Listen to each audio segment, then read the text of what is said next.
Hi, my name is Brynja Magnusson, and I'm going to talk to you about one of the methods that I used in the book, Animal Totems and the I Ching. This book is made up of 4 different systems of finding clarity, whether that's through energetic systems or a divination system, and I've paired them all together in the way that I find that they're related to each other. So one of the systems is the I Ching, and the I Ching can be a little bit daunting for those who have never used it before. And I've included the instructions on how to throw the I Ching, but sometimes it's better just to have someone explain to you how it works and show you how it's done. So I'm going to explain and show you how to throw the coins to receive one of the 64 hexagrams. Now, why would someone throw an I Ching hexagram to begin with? The I Ching is a way for us to find clarity about a decision or something that's confusing in our lives that we just don't have clarity on. So to find your I Ching hexagram, which is one of 64 pieces of advice, 64 hexagrams, we can use the coin throw. In old times, they would use yarrow sticks. It's much more complicated. So usually people just use 3 coins. So I'm using my old Chinese coins here. And so all you need is 3 coins of the same kind. This could be pennies, this could be quarters, this could be euros. And all you need to do is just assign each of the sides the number 2 and the other side 3. So it's very easy for me because one of the sides has 2 on them. So the other side is going to be 3. If you're using regular coins, all you have to do is just assign the heads or tails 2 or 3. So usually I do 3 for tails and 2 for heads. And then once you have that, you're ready to go. So before I even get started, I'm going to have a pen and a piece of paper ready to go so I can write down what I receive. So I'm going to write down my key, which just makes it easier. You have it in the book here. But the key is, if I throw a 6, that's a changing line. If I throw a 7, that's a whole line. If I throw an 8, that's a broken line. And if I throw a 9, that's a changing line that's whole. So there's my key. I have it ready to go. And now I'm ready to throw my coins. Now, you always want to throw your coins with some kind of general intention of why you're throwing them. So for me, I might have a question about generally, what should I do in my life? What should I do about a very difficult decision? What should I do about a choice that I need to make that I can't find clarity on, or I'm having a very difficult time? Whatever it is, just hold it in your mind before you throw it and set the intention to either your guides to speak to you through the coins or the spirit of the I Ching. And you're ready to go. You're ready to throw your coins. Okay, so here I go. I'm throwing my coins. And let's see what I've gotten. This is a 3. This is a 3 because you see it has 4 different symbols. This is the side that I assigned 3 to, and this is the side that I assigned 2 to. So that's 6, 7, 8. So I look back at my key here. Here's my key. And I got the 8, which is a broken line. So I'm going to draw that at the bottom. My broken line, 8 here. And I'm going to work upwards to get my 6 lines of the hexagram from here. So I'm going to throw my coins again, the second line, and it's fallen on the ground. This is also a good lesson because this will happen. Sometimes you'll throw your coins and they fall in places you don't expect, and that's okay. That's just the way they're meant to fall.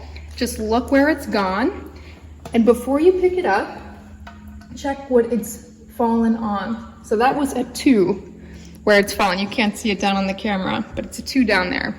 So that's 2, 2, 4, 5, 6, 7. I'm going to retrieve that coin. And write down what I got. That was 7. It's a whole line, unchanging. Okay, again, third throw. 3, 6, 7, 8. Broken line. 4th row. 3, 3, 3. So this is also a changing line. So this is a whole line here. What gets a little confusing is, what do these lines mean? All of these lines are either female or male, yin or yang. So this bottom one here with the X is saying this is a yin line. It's essentially the same as the 8. It's broken into 2 pieces, but it's unique because it's changing. It's moving to something else. And with the 9 up here, this is a whole line. It's the same as the 7. It's a yang male line, but it's changing. It's moving to something else. So what we're not done yet. We have 2 more to go, but we have broken, whole, broken, whole. Okay, 5th row. 2, 2, 2. All right, so now we have the equal counterpart. We have a changing broken line, because that's 6. So it's a broken, now it's broken, whole, broken, whole, broken. Okay. And this is the last row. And again, we have 3, 3, 3. That's a 9. So, perfect.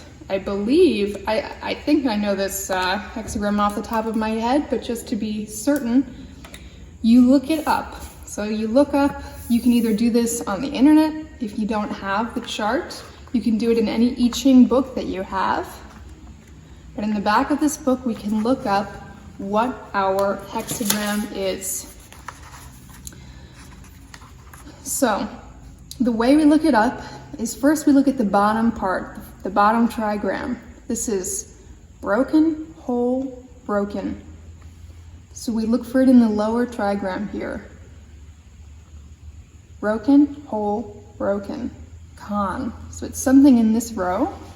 And then we look at the top is whole, broken, whole here. So what we found is the 29. Is that right? No, I knew that wasn't right.